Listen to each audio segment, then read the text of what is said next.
Welcome back to Wrestling with WorldWide Willis.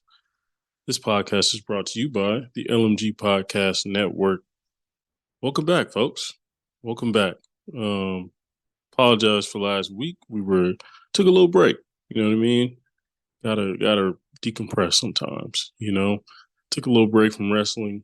NBA season was starting.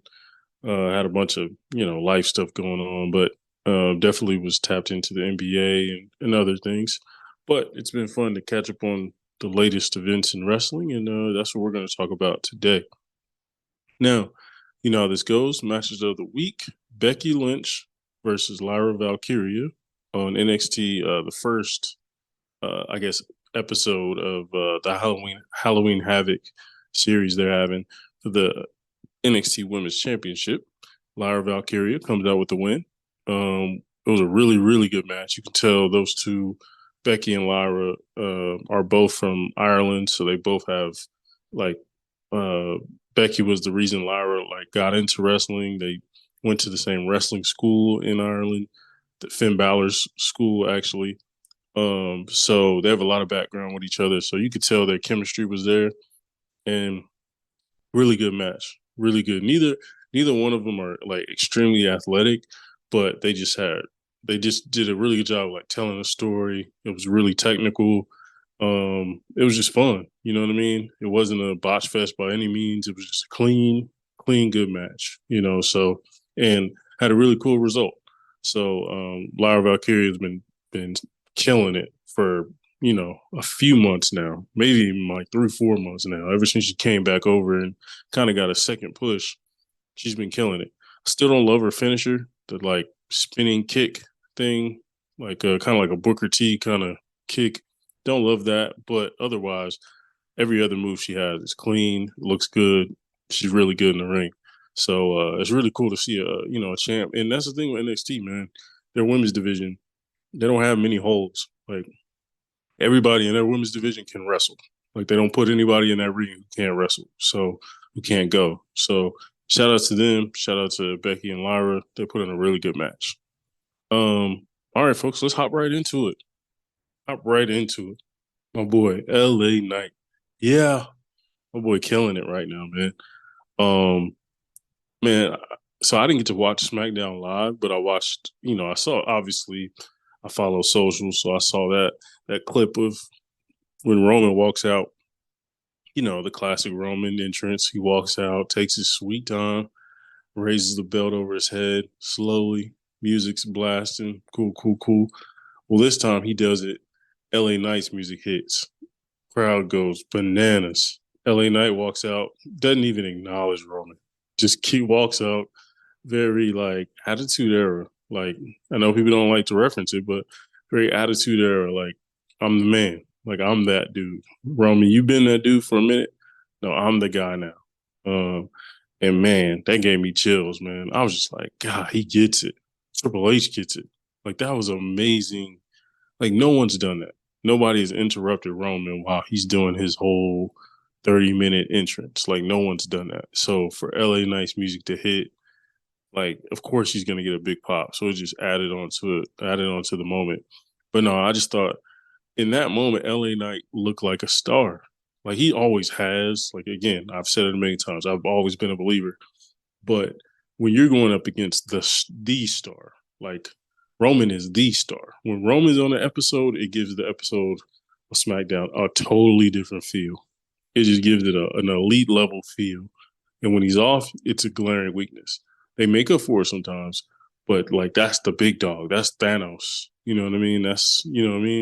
And so when LA Knight is going one-on-one on the mic with Roman and Paul Heyman, you gotta step up. And he did. The dude killed it. That segment was amazing. It was really good. It made Roman look and that's the thing underrated about Roman. Roman's facial expressions, the stuff he does without even having a microphone, the shows of frustration, the show the emotional moments where he looks wait, hold up, I know homie ain't talking to me like I think he is. Does he understand who I am? And it was very clear. Roman looks down he looks down on LA Knight. You know, he's like, oh, okay, you're flash in the pan. That's cool. That's cute. But I'm the guy. I'm he who remains. Like I'm the guy. No matter what, you got to go through me. And so, yeah, that was just an amazing, amazing segment. Honestly, like I watched it back a few times. Like LA Knight looked amazing. All his lines were delivered well, and he looked like he believed everything he was saying. Like he was saying, like I just need one shot.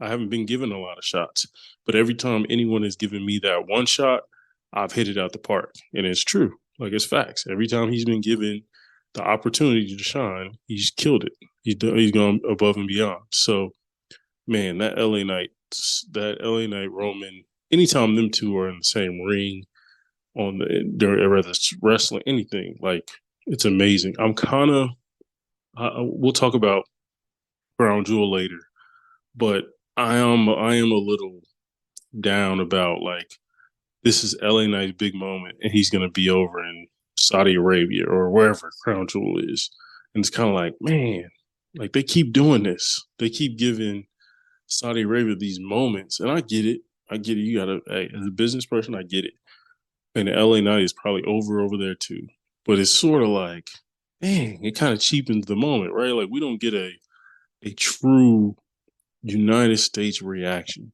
You know what I'm saying? We don't get a true like we don't get our moment that I mean, honestly, like we were a big part of him getting this big is because of U.S. crowds going crazy for him, and now he might get his biggest opportunity.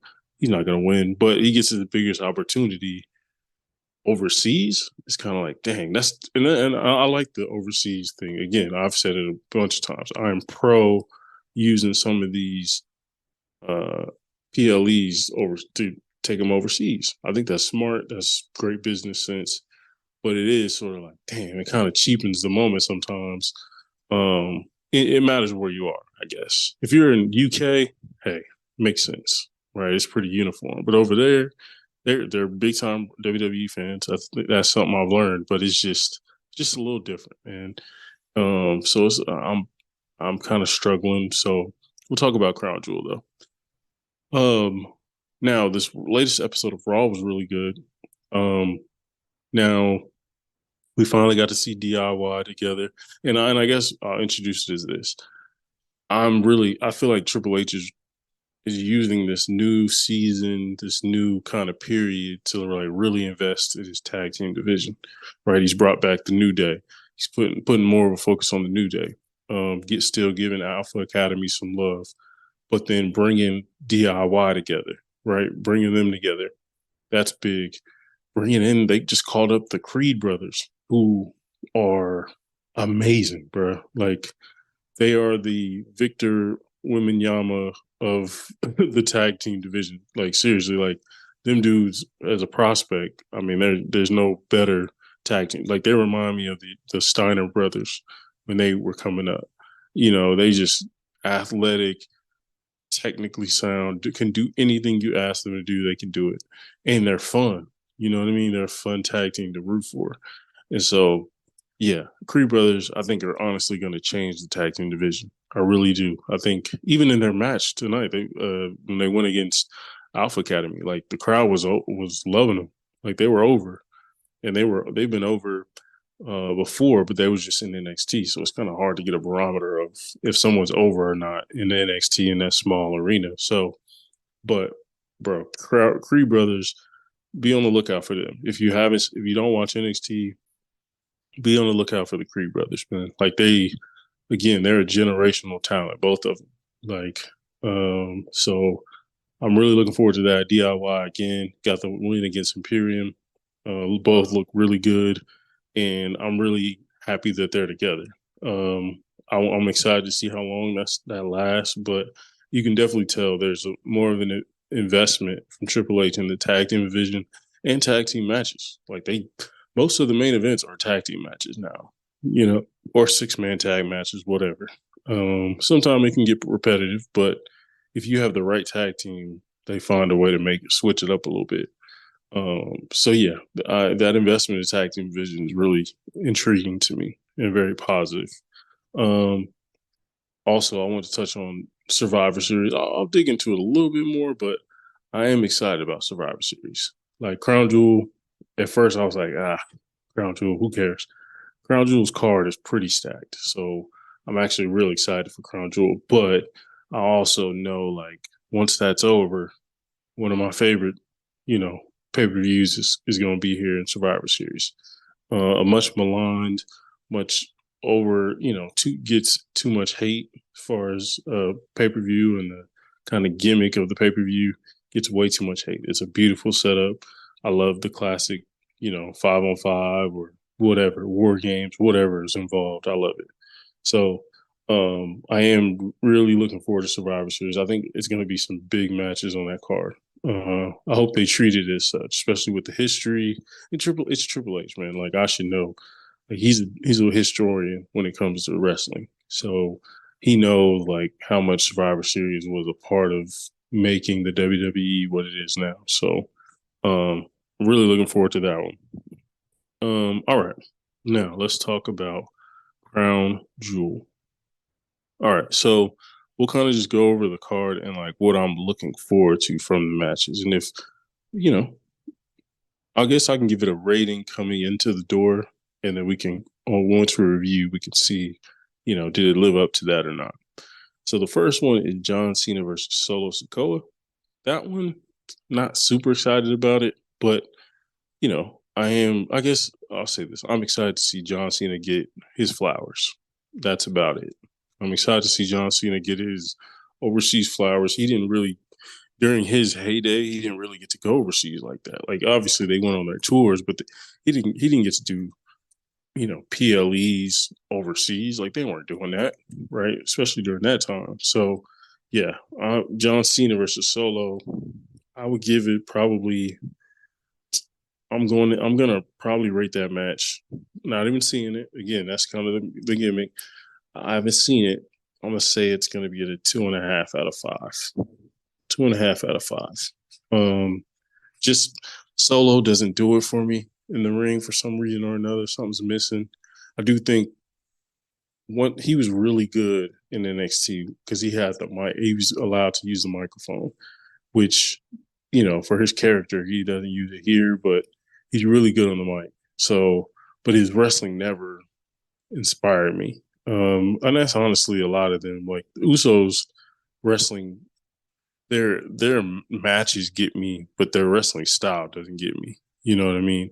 If that makes sense. So yeah, John Cena versus Solo, give it 2.5. 2.5. I think it'll be cool little back and forth, but I don't expect a classic out of this.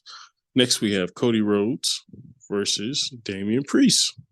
This one, I think this one can be really good. This one honestly might steal the show.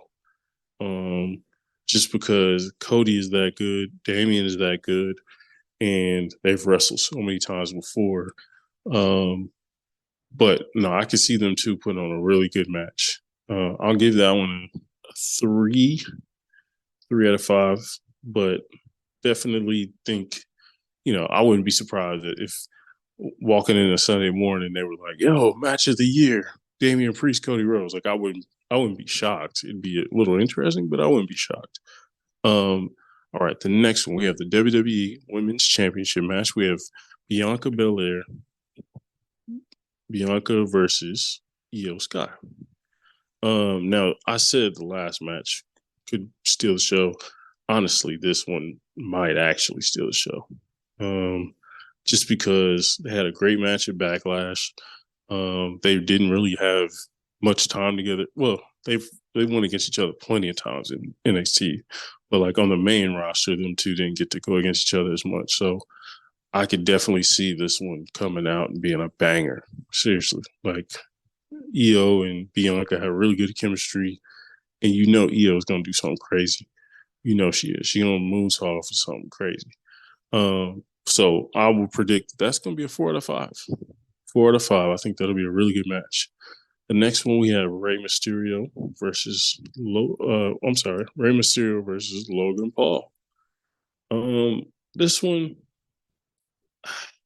again, much respect to Rey, much respect, but I think we're going to see a big difference in athleticism in this match. We're going to see, you know, Ray ain't got it like he used to have it, whereas Logan Paul at his prime, his peak athleticism.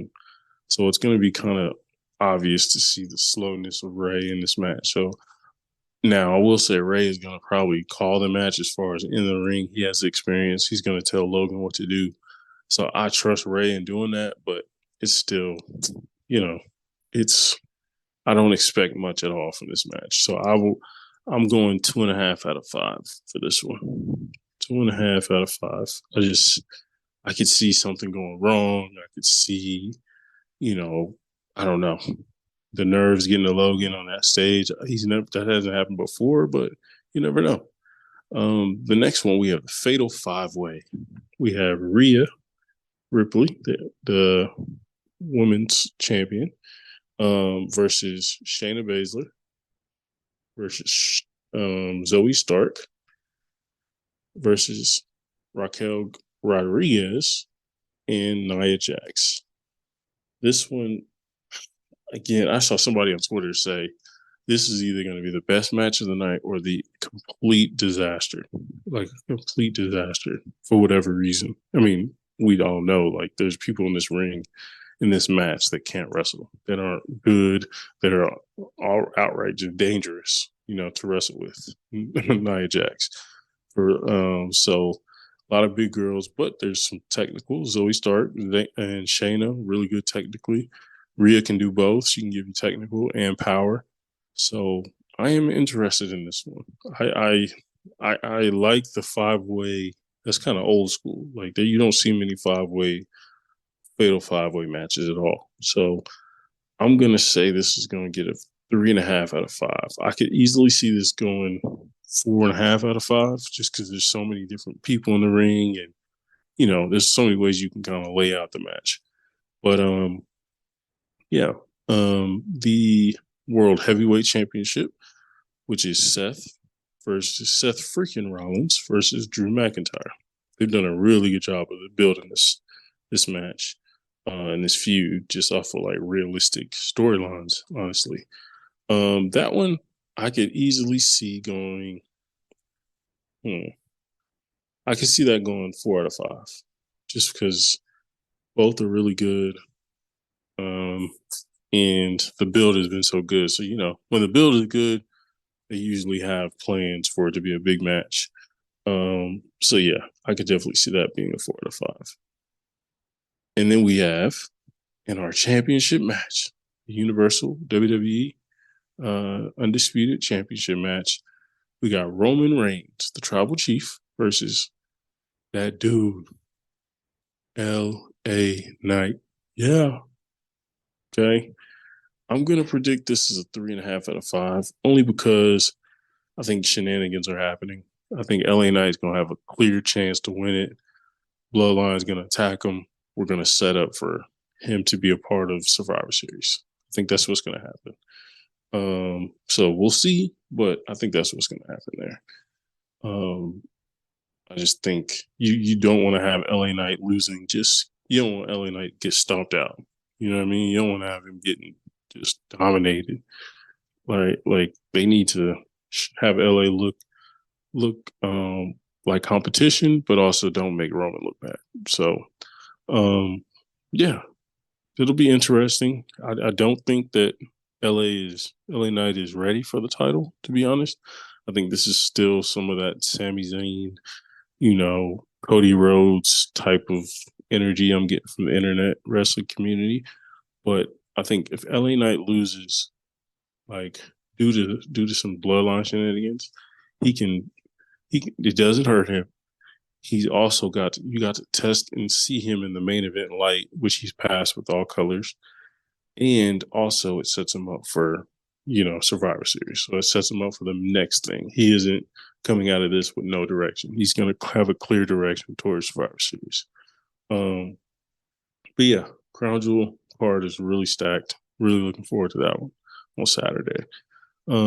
Top 5 today.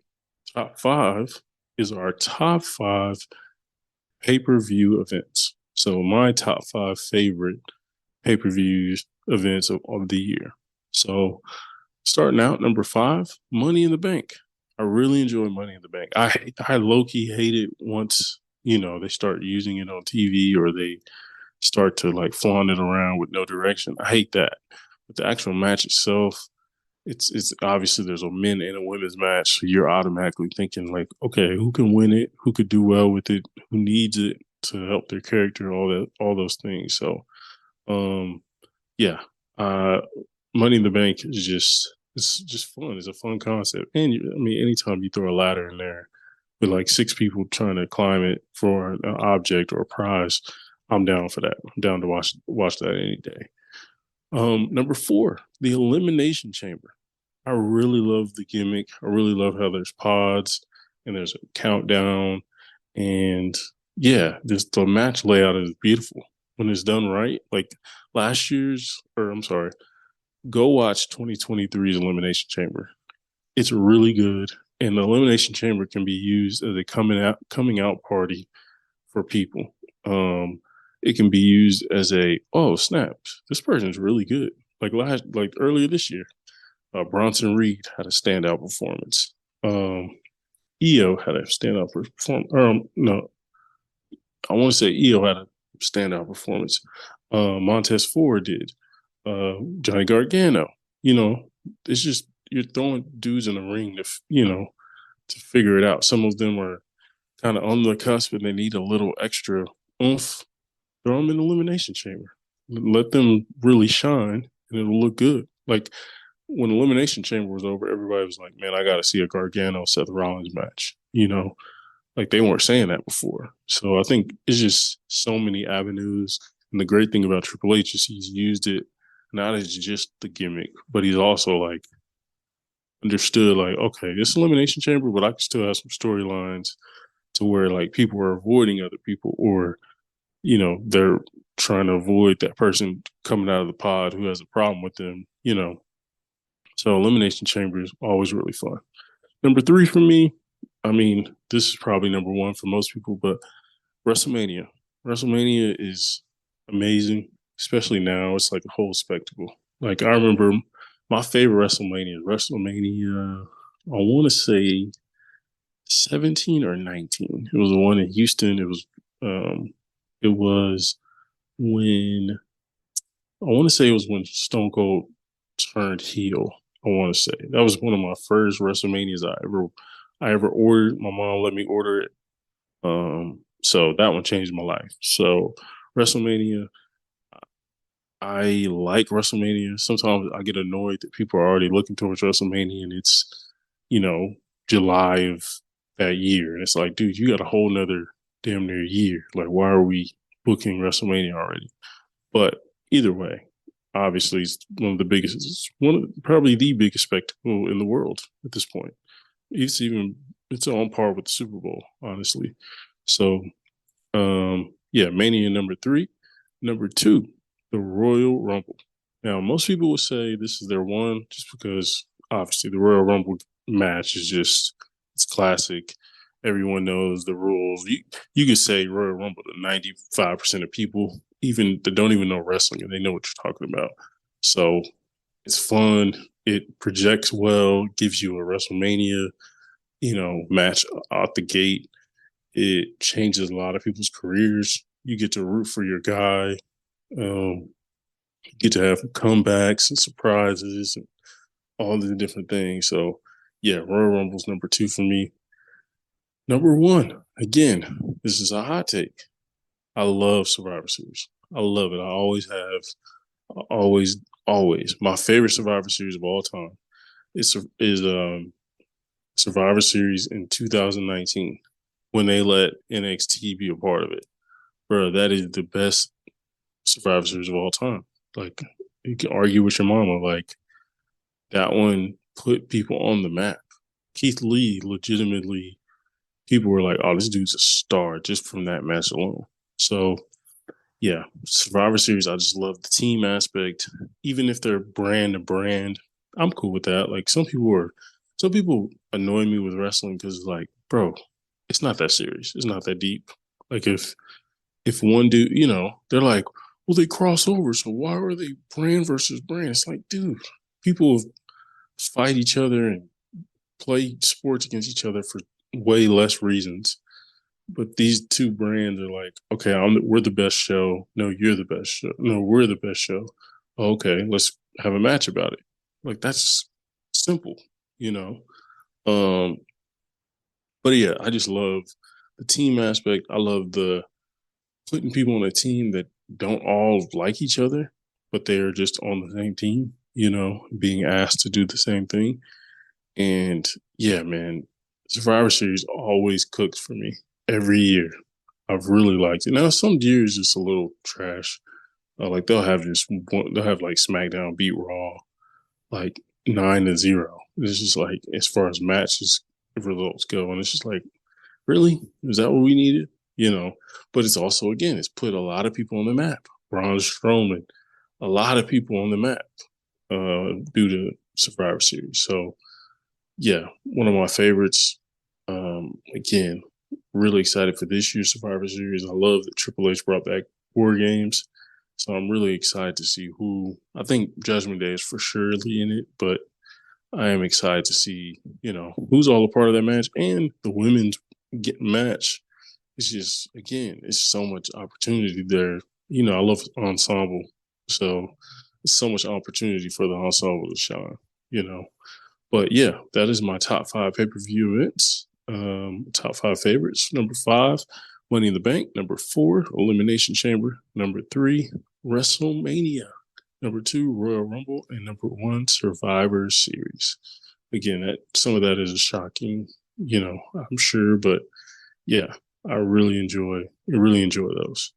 So, all right, this is a quick one. I appreciate you coming back with me. Just glad to be back talking about wrestling. And yeah, if you have any questions or anything, or have any thoughts about what your pay-per-views are, or Crown Jewel thoughts, or LA Knight thoughts, hit us up at the LMG Podcast on X or Facebook group, or, you know, anything, Instagram, anything. Hit us up, and I promise you I'll have something for you as far as a response. So I really appreciate you listening. And otherwise, we out. Yeah.